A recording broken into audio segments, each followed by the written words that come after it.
సంఘీభావాన్ని ఈ చేనేత సమస్య పట్ల చేస్తున్నటువంటి ఆందోళనకు మద్దతుగా ఇక్కడికి వచ్చిన్నారు. వారందరికీ కూడా ఆంధ్రప్రదేశ్ రాష్ట్ర చేనేత సంఘాల ఐక్య కార్యాచరణ కమిటీ తరఫున సంవత్సరానికి 24,000 ఇచ్చే కార్యక్రమం కానీ, ఆప్కోలకు సంబంధించి డబ్బులు ఇచ్చే కార్యక్రమం కానీ, ఆ ప్రభుత్వంలో జగన్మోహన్ రెడ్డి గారి నేతృత్వంలో జరిగినటువంటి పరిస్థితులు మరలా తిరిగి ప్రభుత్వానికి కూడా నేను రాజకీయ పరంగా విమర్శించాలనే ఆలోచన నాకు 1% కూడా. సమస్యను పరిష్కరించడానికి ప్రభుత్వం ముందుకు రావాలా, మానవతా దృక్పథంతో ఆలోచన చేయాలా, ప్రతిదీ కూడా రాజకీయ కోణంలో చూడాల్సినటువంటి అవసరం లేదు.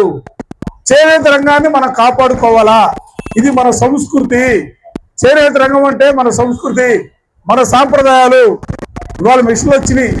ఒకప్పుడు ఏముంది, ఎవరైనా కూడా ఒంటి నిండా బట్ట కట్టుకోవాలంటే చేనేత రంగమే, అక్కడి నుంచే మొదలైందే. కాబట్టి ఈ రంగాన్ని కాపాడుకోవడం కోసం తప్పనిసరిగా ప్రభుత్వం ఉదారమైనటువంటి భావంతో ముందుకు రావాలా, మానవత్వం చూపించాలా. ఇబ్బంది అయినా సబ్బంది అయినా వాళ్ళు చెప్తా ఉన్నారు కదా, 3,57,000 కోట్ల అప్పు తెచ్చామని పదే పదే చెప్తా ఉన్నారు. ఆ 3,57,00,000 చేనేత రంగానికి ఎంత ఇస్తారు మీరు పరిస్థితుల్లో? కానీ నేను ఇందాక ఊరికి నెట్టుకొట్టా, అంతకుముందు 65 సంవత్సరాలకి పెన్షన్ ఉండేది. రాజశేఖర రెడ్డి గారు ఉన్నప్పుడు 50 సంవత్సరాలకి పెన్షన్ చేశారు. మంత్రిగా అప్పుడు మంత్రి ఉన్నాయనంటే మీకు ప్రాంతానికి సంబంధించి హనుమంతరావు గారు మంత్రిగా ఉన్నారు. ఆయన రాజశేఖర రెడ్డి గారితో ఉన్నటువంటి అనుబంధంతో సంబంధాలతో ఆ రోజున 50 సంవత్సరాలకి పెన్షన్ ఇచ్చే కార్యక్రమం తీసుకున్నారు. నేను మండలంలో చూస్తూ ఉంటా, ఎప్పుడు ఆయన హనుమంతరావు గారు పైకి లేస్తే చేనేత రంగం తప్ప వేరే రంగాల గురించి ఆయన మాట్లాడు. ఎప్పుడు లేచినా కూడా మండలంలో ఎప్పుడు నేను అప్పుడప్పుడు పెడుతూ ఉంటా, మిగతా సమస్యలు కూడా మాట్లాడమంటే మా చేనేత రంగం మా వాళ్ళు చాలా ఇబ్బందుల్లో ఉన్నారు, ఆ ఇబ్బందుల్లో ఉన్న వాళ్ళకి ప్రభుత్వం సాయం చేయాలా, కనీసం ఈ ప్రభుత్వం సాయం చేయడానికి చేతులు రావట్లా, అందుకే ఈ ప్రభుత్వాన్ని గట్టిగా అడగాలనే ఆలోచనతోనే ఇప్పుడు సందర్భంలో కూడా నేను నిల్చొని మాట్లాడుతూ ఉన్నా అనే మాట హనుమంతరావు గారు చెప్తా ఉంటాడు. 3 రోజుల నుంచి నాకు చెప్తా ఉన్నాడు, మనం వెళ్ళాలా, మా వాళ్ళు దీక్ష చేస్తా ఉన్నారు, ఆ దీక్షలో మనం తప్పనిసరిగా పాల్గొనాలా. ఎందుకంటే ఆ చేనేత రంగం మంగళగిరి ప్రాంతంలో మాత్రమే కాదు, రాష్ట్ర వ్యాప్తంగా అనేక ప్రాంతాల్లో ఇవాళ తినడానికి తినలేనటువంటి పరిస్థితుల్లో కూడా ఇబ్బందులు పడతా ఉన్నారు కార్మికులు. వారికి తోడుగా నిలబడి వారికి జీవనభూతి కల్పించడానికి, మగ్గాలను కాపాడుకోవడం కోసం మనం భాగస్వాములు కావాలనే మాట హనుమంతరావు గారు చెప్పడం, దానిలో భాగంగా మాకు కూడా, ఎందుకంటే మేము కూడా మీ ప్రాంతంలోనే పుట్టాం పెరిగాం కాబట్టి తెలిసిన వాళ్ళగా తప్పనిసరిగా మీతో పాటుగా మేము కూడా పాల్గొనాలనే ఆలోచనతో ఈరోజు రావడం జరిగింది. నేను ఒక్క విషయాన్ని మాత్రం ఈ సందర్భంగా గర్వంగా చెప్పదలుచుకున్నా, సమాజానికి నాగరికత, సమాజానికి ఒక సంస్కృతిని సాంప్రదాయాల్ని నెలకొల్పే విధంగా చేనేతలు తను సృష్టించినటువంటి బట్టల ద్వారానే నాగరికత అనేది ఒకటి సమాజం ముందుకు వచ్చింది. అటువంటి చేనేత రంగం రోజు రోజు కూడా క్షీణిస్తున్నటువంటి పరిస్థితులు, ఎందుకంటే సమాజంలో జరుగుతున్నటువంటి మార్పులో భాగంగా మెషినరీస్ అనేవి రావటం, వాటిపైన తయారు చేసే వస్త్రాలు కొంత చౌకగా ఉండటంతోనూ చేనేతలు, ఎందుకంటే వీళ్ళ తయారీ కానీ వీళ్ళ పరితరాన్ని ఎప్పుడు పెద్దలు చెప్తా ఉంటారు, అగ్గిపెట్టెలో నిమడగలిగినటువంటి చీరను తయారు చేసినటువంటి జాతి చేనేత జాతి అని చెప్పి మనం గర్వంగా చెప్పుకుంటాం ఎక్కడికి వెళ్ళినా కూడా. అటువంటి నైపుణ్యం కలిగినటువంటి జాతి. ఈ రోజున దురదృష్టం ఏంటంటే రాష్ట్ర రాజధాని మంగళగిరి, అది కూడా ప్రభుత్వంలో ఒక కీలకమైనటువంటి చంద్రబాబు నాయుడు గారి తనయుడుగా, ఒక కీలకమైనటువంటి నేతగా ఈ ప్రాంతానికి శాసనసభ్యుడిగా ప్రాతినిధ్యం వహిస్తున్నటువంటి మంగళగిరి ప్రాంతంలో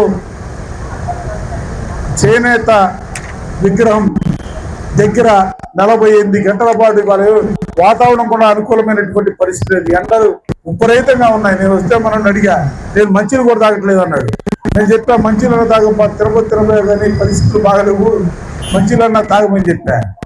అటువంటి పరిస్థితుల్లో కూడా నిజంగా మీరు దేనిని కూడా లెక్క చేయకుండా మీ జాతి కోసం, చేనేత రంగం మనుగడ కొనసాగించడం కోసం మీరు చేస్తున్నటువంటి ఈ ఉద్యమానికి వైఎస్ఆర్ కాంగ్రెస్ పార్టీ పక్షాన జగన్మోహన్ రెడ్డి గారి నేతృత్వంలో మీ అందరికీ కూడా సంపూర్ణమైనటువంటి మద్దతుని, సహకారాన్ని ఇచ్చే కార్యక్రమం మాత్రమే కాకుండా భవిష్యత్తుకు సంబంధించి కూడా మీతో పాటుగా వైఎస్ఆర్ కాంగ్రెస్ పార్టీకి కూడా చేనేత సమస్యల పరిష్కారం కోసం ఉద్యమంలో మేము కూడా భాగస్వాములు అవుతా ఉన్న అంశాన్ని కూడా ఈ సందర్భంగా చెప్పదలుచుకున్నాను.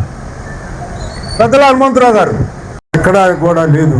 షోరూముల్లో కూడా సరైనటువంటి ఉద్యోగులు, సొంత ఉద్యోగులు లేరు. ఆప్కో నడిపే విధానం కూడా సరైనటువంటి పద్ధతుల్లో, అసలు ఆప్కో బట్ట తయారు చేయించుకునే విధానం దగ్గర నుంచి వాళ్ళు తయారు చేయగానే వెంటనే వాళ్ళు పర్చేజ్ చేసి డబ్బులు ఇచ్చే విధానం అమలు జరగాలి. అది ఖచ్చితంగా అమలు జరగాలనేది ఒక డిమాండ్ మనందరి తరఫున కూడా. అది చాలా ముఖ్యం. ఎందుకంటే రాష్ట్ర వ్యాప్తంగా ఉన్నటువంటి సొసైటీలు పని కల్పించేటటువంటి విధానం ఒకటి. తర్వాత వాళ్ళు వెంటనే పని కల్పించాలి ఈ సొసైటీలు అంటే వాళ్ళకి కొనుగోలు చేసినటువంటి బట్టకి వెంటనే డబ్బు ఇచ్చేటటువంటి కార్యక్రమం. ఈ రెండు కూడా జరగట్లేదు. కాబట్టి పరిశ్రమలో మరి అనేక మంది ఇబ్బందులకు గురై చేనేత కార్మిక కుటుంబాలు అనేక మంది చనిపోయినటువంటి పరిస్థితులను కూడా మనందరం కూడా ఇవాళ చూస్తూ ఉన్నాం. ఆ పరిస్థితి ఇవాళ మరి ప్రభుత్వం వచ్చిన తర్వాత చంద్రబాబు నాయుడు గారు చేనేత కార్మికులకి 200 యూనిట్లు కరెంటు ఫ్రీగా మీకు ఇస్తాం. తర్వాత 24,000 ఇచ్చేది అంతకుముందు జగన్మోహన్ రెడ్డి గారు 24,000 రూపాయలు ప్రతి సంవత్సరం ఇచ్చేవాళ్ళు. ఎందుకంటే వాళ్ళ ఆర్థిక పరిస్థితులు మెరుగుపడగాలంటే చేసిన వేతనం సరిపోవటం లేదు. కాబట్టి ప్రతి సంవత్సరం కూడా ఒక 24,000 రూపాయలు ఇచ్చి వాళ్ళని జాగ్రత్తగా కుటుంబాలు నడుపుకునే విధానాన్ని ఆయన రూపొందించుకున్నాడు. చేసినట్టున్నారు 16 రూపాయలు అంతేనా? 8 రూపాయలు కార్మికుడు దాచుకుంటే 16 రూపాయలు ప్రభుత్వం ఇస్తుంది. ఈ మొత్తం కలిపి వాళ్ళు కావాల్సిన రోజులు డ్రా చేసుకునే పరిస్థితి ఉండేది లోగడ. ఇవాళ అది కూడా రిలీజ్ చేసేటటువంటి పరిస్థితి ప్రభుత్వం చేయట్లా. అసలు పని కల్పించేటటువంటి విధానం ముందు వాళ్ళకి పని చేసుకుంటే దినం గడిచేటటువంటి పరిస్థితి ఉండాలంటే ఆప్కో నిర్వీర్యం అవటానికి కారణం ఏంటంటే ఆప్కోని నడిపేటటువంటి పరిపాలన విధానంలో మార్పులు రావాలి. ఆప్కో పరిస్థితి ఎట్లా ఉందంటే ఇవాళ అందులో ఉండేటటువంటి ఆప్కో మీద ఆధారపడి ఆప్కోకి సంబంధించినటువంటి ఉద్యోగులు, ఆఫీసర్స్ కానీ ఉద్యోగులు కానీ దాదాపు 10 మంది కూడా 10% కూడా లేదు. 90% పైన నుంచి ఇతర డిపార్ట్మెంట్ల నుంచి ప్రభుత్వం వాళ్ళు ఆప్కోలో పనిచేయిస్తున్నారు. కావాల్సినటువంటి టైం వాళ్ళకి 1 సంవత్సరం 6 నెలలు పనిచేయటం వెళ్ళిపోవటం. అసలు ఈ సంస్థ పరిస్థితి ఏంటి? అసలు దీన్ని ఈ ఆప్కో ఎందుకు స్థాపించింది? ఆనాడు ప్రభుత్వాలు వీళ్ళందరికీ కూడా అందరూ కలిసి సొసైటీలుగా సహకార రంగాన్ని ఏర్పాటు చేస్తే వాళ్ళందరూ కలిసి ఆప్కోని ఏర్పాటు చేసుకొని ప్రభుత్వ సహకారంతో నడిపించేటటువంటి పరిస్థితి ఉంది. ఏ రకమైనటువంటి ఇబ్బందులు పడుతున్నారు వీటిలన్నిటిని కూడా చాలా సంవత్సరాల నుంచి కూడా చూశారు. ఇంతవరకు కూడా ఏమాత్రం ప్రభుత్వం మార్పు తీసుకురాలా.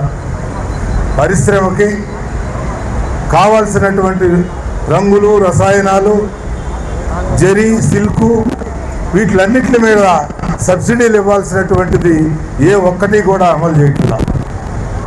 అలానే మరి ఆప్కో చేనేత సొసైటీలు తయారు చేసినటువంటి బట్ట కొనుగోలు చేసి వాళ్ళకి వెంటనే డబ్బులు ఇచ్చి మరలా పని కల్పించేటటువంటి సంస్థ ఆప్కో. అది ఏమాత్రం అమలు చేయట్లా. దాదాపు 300 కోట్ల రూపాయలు వీళ్ళు సొసైటీల దగ్గర నుంచి సరుకంతా కూడా కొనుగోలు చేసి పట్ట కొనుగోలు చేసిన తర్వాత ఈ రోజుకు కూడా దాదాపు సంవత్సరాల తరబడి ఆపేటైతే మరి పరిశ్రమ ఏ రకంగా ఉంటుందో కూడా అర్థం చేసుకునేటటువంటి పరిస్థితులు ప్రభుత్వం దగ్గర కనపడుతున్నా.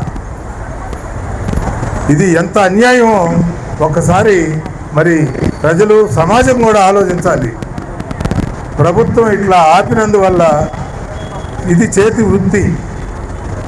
ఎప్పుడూ కూడా ఏ రోజుకు ఆ రోజు పనిచేసుకొని జీవనం సాగేసేటటువంటి కార్మికులు సొసైటీల దగ్గర బ్యాంకుల నుంచి లోన్ తీసుకొని వడ్డీలు కట్టేటటువంటి సొసైటీల ఆర్థిక పరిస్థితి గణనీయంగా మారినటువంటి పరిస్థితి కూడా మనందరికి కూడా తెలుసు. ఈ పరిస్థితులన్నిటికీ కూడా ప్రభుత్వం ముందుకొచ్చి వాళ్ళకి ఇవ్వాల్సినటువంటి డబ్బు, పని కల్పించటం ఇవన్నీ కూడా ఇమీడియట్గా చేయాల్సినటువంటి అవసరం ఉందనేది నేను ఈ సందర్భంలో తెలియజేస్తున్నా. ఒకటి, అసలు కార్మికులు టిప్స్ పండు అంటే ఇవాళ కార్మికుడు ఒక 8 రూపాయలు కార్మికుల ప్రయోజనాల కోసం అనేక ఇబ్బందులు పడేటటువంటి ఈ పరిశ్రమ కానీ కళాకారులు, కార్మికులు ఎంతోమంది ఆధారపడినటువంటి పరిశ్రమ కోసం అఖిలపక్షంగా ఏర్పడి ఐక్య కార్యాచరణతో ప్రభుత్వానికి విన్నవించాలి, ప్రభుత్వం సహకరించాలి, ఈ పరిశ్రమను కాపాడాలి అనే ఆలోచనతో 2 రోజులు నిరాహార దీక్షకు చేనేత నాయకులు, కార్మికులందరూ కూడా నేతన్న విగ్రహం దగ్గర నిరాహార దీక్ష శిబిరాన్ని ఏర్పాటు చేస్తున్నారు. నిజంగా ఈనాడు పరిశ్రమ ఏ రకంగా ఉంది, దీని మీద ఆధారపడినటువంటి దాదాపు 1,00,000 కుటుంబాలు పైన